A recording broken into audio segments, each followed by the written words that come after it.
Қазіргі орындайтын шығармамыз «Кете» дейтін бір ел бар деп аталады. Өлеңнің авторы Қармақшы ауданының құрметті азаматы, мәдениет саласының үздігі ақын Серік Ыдырысов ағамыздың өлеңі, орындайтын Әділхан Қуанбаев.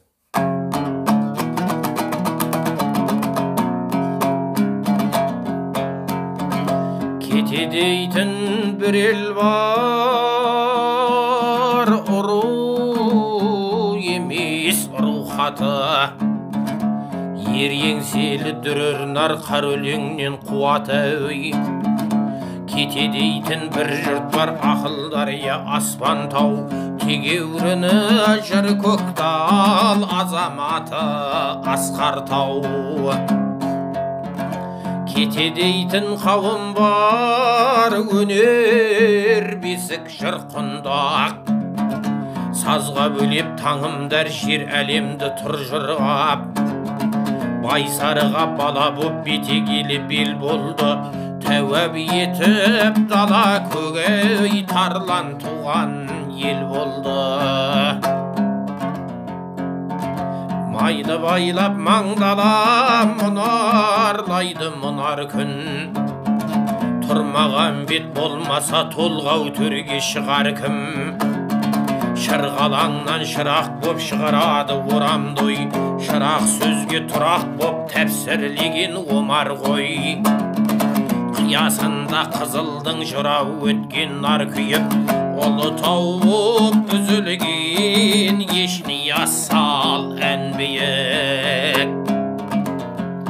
Құдай назар ұлы көш тауқы парып тас жарған, Кекей батыр құбылыс қақтан түскен қас қорған.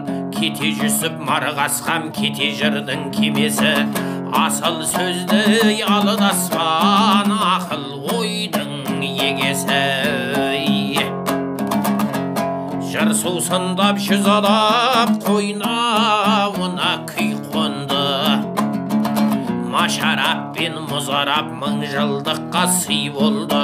Өбі сұлтан мол мұра ардақтаған арқат көк, моншақтады домбыра шынар қалып шәмшат боп.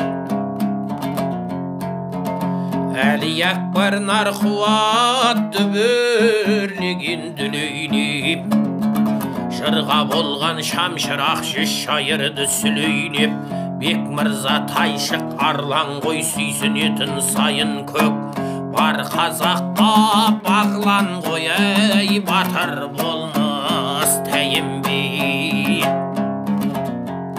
Кете жұрты күші құт сауыты жыр өз өлең, досына тақ ұсынып дұшпанға сөз кезеген. Кете жұрты кетпейді мұздақтарды ерітпей, кете жігер көктейді ей сері туған